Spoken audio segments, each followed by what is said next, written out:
Спортско-рекреативниот центар Пониква како излетничко место секојдневно е посетуван од голем број на излетници, викендаши и гости кои овде престојуваат по ден, два или повеќе. Откако ќе заврши викендот, сликата на Пониква на места е разочарувачка. Смет расфрлан на секаде низ планината, а внатрешноста на повеќе вековните дабови дрва се користи како корпа за отпадоци.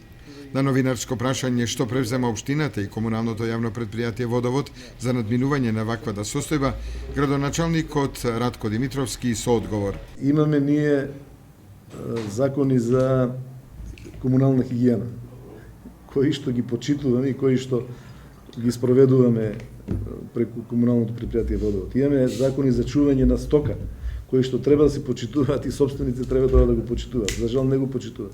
Тие се казнувани. Меѓутоа не го спроведува. Тоа не може да се реши ако заеднички не настапат сите.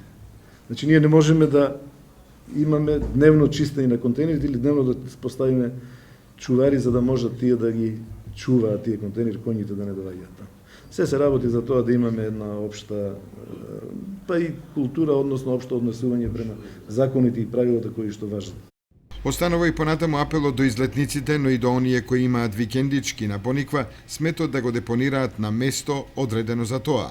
А тоа што коњите и другиот вид на стока ги превратуваат контењерите, барајки храна, е проблем на кој треба студиозно да се пристапи и анализира и при тоа се изготви соодветно решение.